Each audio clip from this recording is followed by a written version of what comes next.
Hello guys, the dark depth world में आपकी depth queen स्वागत करती है। और आज का जो मेरा पॉडकास्ट है वो आपने थंबनेल से देख ही चुके होंगे, समझ ही चुके होंगे। तो बिना टाइम वेस्ट किए हुए चलिए बात करते हैं। अभी हाल ही में अमेज़ॉन प्राइम पर उर्फ़ी जावेद का ये शो शुरू हुआ है जिसके 9 एपिसोड है और मैंने 9 एपिसोड में से 7.5 एपिसोड में देख चुकी हूँ, क्योंकि मैंने 7वें पे आधा देखकर बंद कर दिया। क्योंकि अब मेरे पास एक तो बहुत कम टाइम होता है और जितना भी टाइम था मैंने कंटिन्यूअसली मैं इस सीरीज़ को देख रही थी। अच्छा, मैं जब इस सीरीज़ को देख रही थी तो जो उर्फ़ी जावेद का जो बैकग्राउंड है, उसकी जो प्रॉब्लम्स हैं, मैंने सुनी सी देखी सी मुझे लग रही थी। और कहीं ना कहीं मुझे ऐसा लग रहा था कि मैं द खान सिस्टर्स 2.0 देख रही हूँ, क्योंकि गौहर खान और निगार खान का भी एक शो आया करता था बिंदास चैनल पर, द खान सिस्टर्स करके, जिसमें दोनों बहनों की जो है लाइफ के कुछ पन्नों को कैमरों के आगे शेयर किया था।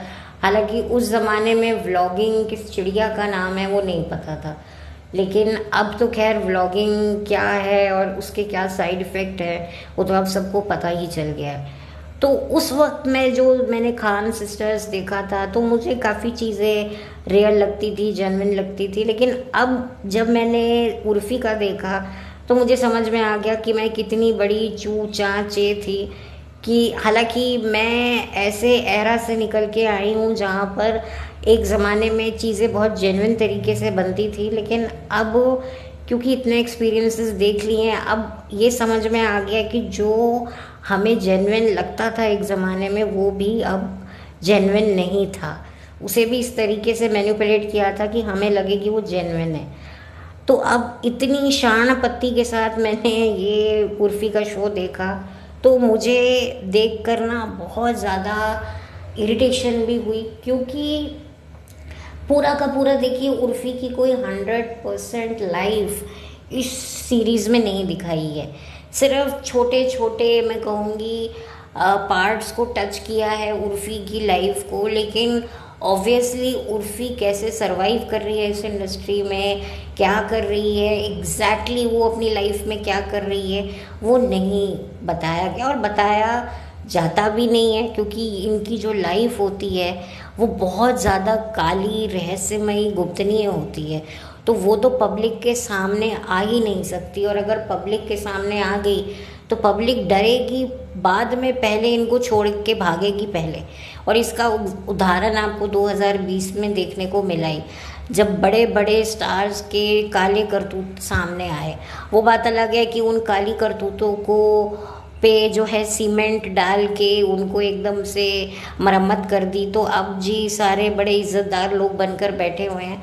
लेकिन सबको पता है पीआर टीम ने पूरे की पूरी अपनी जान झोंक दी इन लोगों की इमेज को रिबिल्ड करने में, और काफ़ी हद तक कुछ लोग तो कामयाब हो ही गए हैं और कुछ लोग अभी तक स्ट्रगल कर रहे हैं। तो उर्फ़ी जावेद को भी मुझे लगता है उसकी इमेज को चेंज करने के लिए, देखिए हम एक ज़माने में राखी सावंत, शर्लीन चोपड़ा, पूनम पांडे और न जाने बहुत सारी ऐसी अभिनेत्रियों की लाइफ को जान चुके हैं। और आप लोगों ने देखा होगा कि ये जितनी भी महिलाएं हैं ये सारी की सारी या तो स्प्लिट फैमिली से होती हैं, या गरीब घर से होती हैं, या ये अपनी फैमिली से लड़ झगड़ कर इस प्रोफेशन में आई होती हैं। तो आप समझ सकते हैं कि ऑलरेडी इनकी निजी ज़िंदगी में इतना बड़ा फट्टा होता है जिसकी वजह से इनके ऊपर भी एक प्रेशर होता है खुद को साबित करने का। तो ये चीज़ मुझे अच्छे से समझ में आई उर्फ़ी का देखकर। दूसरा, मैंने इसकी बहनों पर मुझे थोड़ा बुरा लगा कि इसकी बहनें कहीं ना कहीं, मैं ये नहीं कहूँगी कि बहनें बेकार हैं, लेकिन बहनें भी स्ट्रगल कर रही हैं। क्योंकि जब कोई फैमिली से कोई एक बंदा इतना नाम शोहरत बना लेता है तो बाकी जो सिबलिंग्स हैं उस पर प्रेशर आ जाता है, चाहे आप उसे नेपोटिज्म का नाम दे दो, चाहे कुछ भी दे दो। और इसकी बहनें भी जो हैं वो स्ट्रगल कर रही हैं, और कहीं ना कहीं वो एक आ जाता है कि भाई मैं घर को चलाती हूँ। उर्फ़ी का कहना कि मैं सबका करती हूँ जितना मुझसे हो सकता है, ये बहुत ही कॉमन बात है। तो ये जो इनके जो झगड़े हैं, ये रगड़े झगड़े हैं, ये सब कहीं ना कहीं हम लोग राखी सावंत की लाइफ में सुनते थे। राखी ने भी अपनी पर्सनल लाइफ काफ़ी बार खोली है, कभी किस रियलिटी शो पर, कभी किस रियलिटी शो पर। तो कहीं ना कहीं ये किस्से आपको सुने सुने से लगेंगे। और दूसरा जो सबसे एक बात मुझे ये भी लगी कि बहुत ज़्यादा स्क्रिप्टेड माहौल था। अच्छा, एक बहन का जो बॉयफ्रेंड है सो कॉल्ड, वो उर्फ़ी का मैनेजर भी है। तो एक ड्रामा बहुत अच्छा इन लोगों ने किया कि भाई बहन का भी एक एंगल अटका हुआ है, कुंडा अटका हुआ है। दूसरी बहन जो है वो शादी तो नहीं करना चाहती, बट उसको खुद का बच्चा चाहिए। तो बड़ा एक बोल्ड और बहुत ज़्यादा एक कॉम्प्लिकेटेड सा एक काफ़ी ये लगा है कि देखो, जो स्प्लिट फैमिली के बच्चे होते हैं ना, उनकी बहुत कॉम्प्लिकेशंस होती हैं लाइफ में। उनकी सोच एक नॉर्मल सोच जैसी होती भी है, लेकिन कहीं ना कहीं नॉर्मल सोच होने के बावजूद भी वो सोच कामयाब नहीं होती, वो रूपक में नहीं आती। यानी कि आप, एक होता है कि आप अपने ख्यालों में चीज़ें जो इमेजिन करते हो, अपनी कल्पना के थिएटर में जो फिल्म बनाते हो, प्रोड्यूसर भी आप होते हो, चलाते भी हो, लेकिन जब उसको एक असली में जीवन में उतारने की बारी आती है तो वैसा नहीं होता है। तो ये एक चीज़ मुझे लगी, होप मैं आपको अच्छे से एक्सप्लेन कर पा रही होंगी। और मुझे उर्फ़ी का एक भाई भी मुझे पता चला, उसका एक भाई भी है जो बेचारा बड़ा सीधा साधा सा है। इतनी बहनों की कटर पटर चटर चटर लड़ाई झगड़े। अच्छा, इनके लड़ाई झगड़े एग्जैक्टली क्या होते हैं वो भी समझ में नहीं आते, क्योंकि काफ़ी एडिटिंग होता है, एडिट करते हैं तो कुछ एग्जैक्टली समझ में नहीं आता कि मुद्दा क्या है। अच्छा, एक बहन के बॉयफ्रेंड्स हैं, एक्स बॉयफ्रेंड्स हैं, ईद पे आते हैं। मतलब एक पूरी की कहानी, काफ़ी इन्होंने ट्विस्ट एंड टर्न्स डाले होंगे कि भाई मसाला काफ़ी अच्छा था, लेकिन कहीं ना कहीं वो इंटरेस्ट नहीं आता है। क्योंकि हम लोग जो, देखिए, जो नई जनरेशन है शायद उसको अट्रैक्ट कर सकती है। इनफैक्ट मुझे लगता है उनको भी अट्रैक्ट नहीं करेगा, क्योंकि अब लोगों को ना समझ में आ गया है कि ये सब कुछ स्क्रिप्टेड होता है, कि पूरा कैमरों के आगे आप बोल रहे हो हाँ मैं इसका एक्स बॉयफ्रेंड था, ये था, वो था। तो बड़ा ही मतलब कि ना, देखने में मैं एक टाइम पर तो थोड़ी इरिटेटेड भी हो रही थी। और उर्फ़ी का एक साइड आपको देखने को मिलेगा कि उर्फ़ी अपनी काउंसलिंग करवा रही है, ये दिखा रही है कि देखो मैं एक नॉर्मल लड़की हूँ, मुझे भी लाइफ में कोई प्यार करने वाला चाहिए।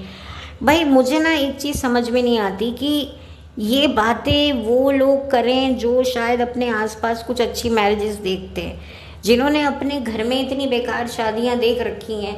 वो उसके बावजूद भी जो है वो ये सोचते हैं कि भाई हमारी शादी अच्छी होगी। क्योंकि क्या होता है ना, हम लोग ऐसा सोचते हैं कि नहीं यार, जो गलती हमारे माँ बाप ने नहीं करी वो हम नहीं करेंगे। अब कई बार ऐसी सोच का फ़ायदा नहीं मिलता है, क्योंकि आप शायद हर चीज़ के लिए एडजस्ट करने को तैयार होते हैं, बट कभी कभी सामने वाली पार्टी तैयार नहीं होती, तो इट्स वेरी डिफ़िकल्ट। तो ये जो एक्सपीरियंसेस होते हैं ना, बच्चे बहुत ब्लेस्ड होते हैं कि उनको यंग एज में समझ में आ जाता है कि what is marriage is all about. लेकिन मुझे हैरानी होती है, ठीक है लड़कियों का एक होता है कि भाई वो इमोशनल हो जाती हैं, उनके हार्मोनल इशू होते हैं, इस वजह से वो एक टाइम पे बहुत वीक पड़ जाती हैं। लेकिन मुझे लगता है कि जब आप इतनी हिम्मत रखते हो कि घर से भागकर आप एक करियर अपना चुनते हो, तो आपको भी ये सब समझ में आता होगा, आपने भी अपने आसपास दुनिया देखी होगी। लेकिन उसके बावजूद भी आपका वही रस्सी रोना, वही सब रोना पिटना, लोग मुझे हेट करते। देखिए, जब हम जिंदगी में ना कुछ अलग चुनते हैं ना, रास्ता चुनते हैं, तो ये बात तो आप मान के चलो कि आपको कोई फूलों का हार तो पहनाएगा नहीं, आपको गालियाँ ही पड़ेंगी। अब बहुत सारे लोग होते हैं जो डिसीजन लेते हैं हमें शादी नहीं करनी, बच्चा नहीं करना, और उनको बहुत कुछ चीज़ों का सामना करना पड़ता है। और उनको एक ये भी एक तरह का तप ही होता है कि भाई अपने आप को संयम में रखकर सामने वाले के तानों को सबको सहना। बहुत सारे कपल्स होते हैं जो खुद से ये डिसाइड करते हैं हमें बच्चा नहीं चाहिए, तो आप सोचिए उनकी क्या हालत करते होंगे। तो वो ऐसे में कितने लोग उनको बहिष्कार कर देते होंगे, कितना लोग उनके आगे नेगेटिविटी की चादर फैला देते होंगे, अरे तुम्हारा ये हो जाएगा, तुम्हारा वो हो जाएगा, बुढ़ापे में तुम्हारे घर का कौन दरवाज़ा खोलेगा, ये कर देगा। पर उसके बावजूद भी वो तब करते, क्योंकि बहुत कुछ सुनते हैं लोग उनको अपनी एक सोसाइटी से दखल कर देते हैं। ये जो सोसाइटीज़ बनती हैं ये क्यों बनती हैं? क्योंकि भाई वो होता है कि भाई हमारे लोग हैं, हम मैरिड कपल हैं, हमारे बच्चे हैं, तो हमें ऐसे लोगों के साथ दोस्ती करनी है जो मैरिड हैं, जिनके बच्चे हैं। तो भाई बच्चों बच्चों का ग्रुप हो जाएगा, फिर एक ही स्कूल में एक पूरे तरीके से एक आपकी एक समाज बन जाएगा। तो ऐसे ही गुटबाजियाँ होती हैं। लोग कहते हैं कि ये कम्युनिटी बन गई, ये LGBTQ कम्युनिटी क्यों बनती है? क्योंकि ये बनाई जाती है। क्योंकि जब आप किसी को धक्का मारते हो कि भाई तुम यहाँ फिट नहीं होगे, तो फिर वो इंसान जिसको आपने धक्का मारा है वो फिर अपने जैसे लोगों को ही ढूंढेगा। और ये बात बिल्कुल सच है। अब एक शादीशुदा इंसान एक कुंवारे इंसान के साथ अगर दोस्ती करता है ना, तो बहुत कॉम्प्लिकेशंस हो जाती हैं। क्योंकि वो एक कुंवारी, भले ही कभी वो भी इंसान कुंवारा था, लेकिन जब वो मैरिड होता है तो उसकी पूरी पर्सनालिटी चेंज हो जाती है। वो बोलने शुरू कर देता है, यार तू भी दोस्ती, मतलब तू भी शादी कर ले, तेरी भी बीवी आएगी, फिर मेरी बीवी तेरी बीवी की दोस्त बन जाएगी, फिर बच्चे होंगे तो हमको फिर अच्छा लगेगा, कोई प्रॉब्लम नहीं होगा, वरना फिर मेरी बीवी भी शांत रहेगी। तो ये एक सिचुएशन हो जाती है। तो इसीलिए लोग जो कुंवारे होते हैं वो कुंवारे लोगों से दोस्ती करते हैं, जो मैरिड होते हैं वो फैमिली वालों से दोस्ती करते हैं। तो ये होता है, ये एक सच्चाई है ज़िंदगी की। जो लोग कहते हैं कि भाई अलग अलग गुट क्यों बन गए हैं, ये तुम्हारा समाज, ये हमारा समाज, पर ये पॉसिबल नहीं होता है। क्योंकि भाई सिचुएशन के हिसाब से इंसान की सोच ना चाहते हुए भी बदल जाती है।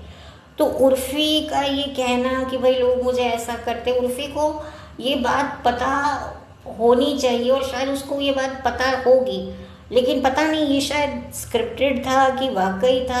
शायद वाकई होगा, क्योंकि इतनी बड़ी डॉक्टर है, शायद ये डॉक्टर रिप्यूटेड डॉक्टर थी जो उसकी काउंसलिंग कर रही थी, तो डेफिनेटली वो जाती होगी। और शायद यही नहीं, बहुत सारे मेजॉरिटी सेलिब्रिटीज़ अपनी काउंसलिंग करवाते हैं। It's not easy. तो ये आपको एक सच्चाई देखने को मिलती है। और उर्फ़ी का जो भाई है वो बड़ा सेंसिबल मुझे लगा, लेकिन बेचारा इतनी बहनों के बीच में लड़कों के लिए बड़ा डिफ़िकल्ट होता है, इतनी बहनें। क्योंकि देखिए, जो लड़कियां लड़कों के साथ मेजॉरिटी लड़कों में रहती है, वो फिर अपनी बातों को एक्सप्रेस नहीं कर पाती हैं। उनको कोई लड़की चाहिए होती है, कोई दोस्त चाहिए होती है, लेकिन फिर भी कहीं ना कहीं लड़कियां चला लेती हैं, एडजस्ट कर लेती हैं। लेकिन लड़कों के लिए बड़ा डिफ़िकल्ट होता है इतनी लड़कियों के बीच में रहना, अपने उस मैनिज़्म क्या बोलते हैं उसको संभालना बड़ा डिफ़िकल्ट होता है। वरना कहते हैं ना, औरतों के साथ रहकर ये तो औरत ही बन गया है लड़का। तो ये भी बहुत बड़ा लड़कों के ऊपर एक प्रेशर होता है। तो वो बेचारा थोड़ा दबा हुआ, थोड़ा सा बट सॉर्टेड लड़का मुझे लगा पूरे उर्फ़ी के शो में।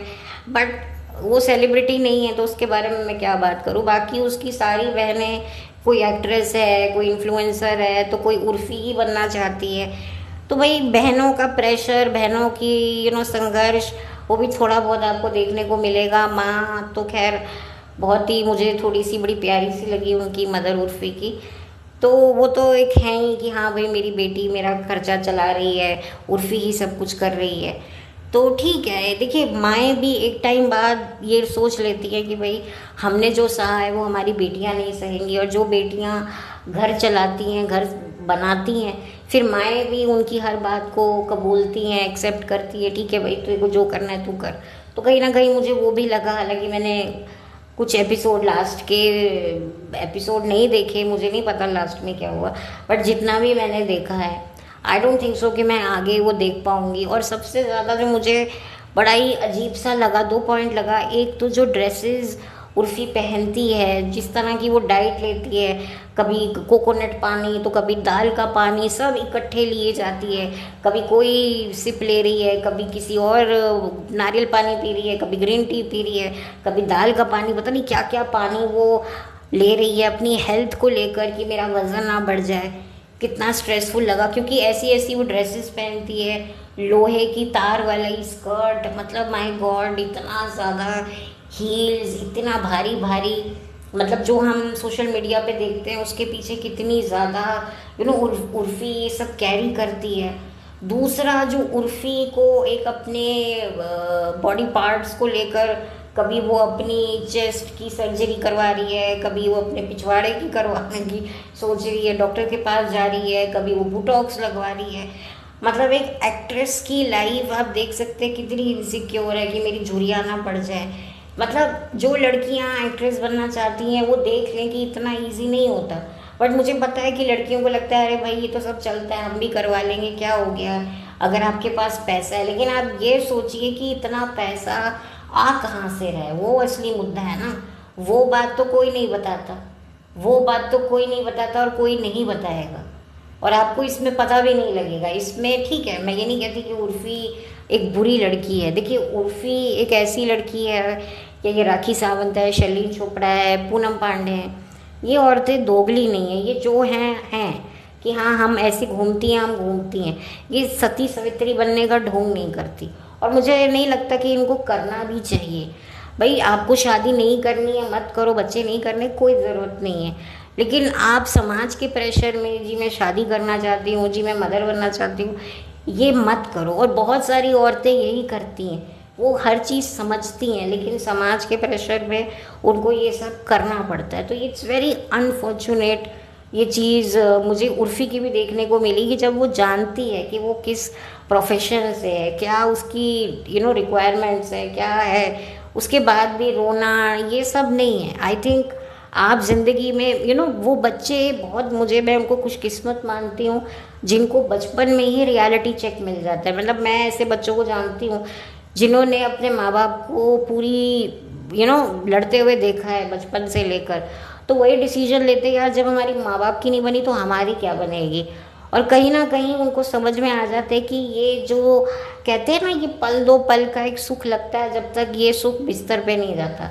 जैसे ही ये बिस्तर पे जाता है उसके बाद धीरे धीरे ख़त्म हो जाता है, जिसको आप लोग शादी कहते हो।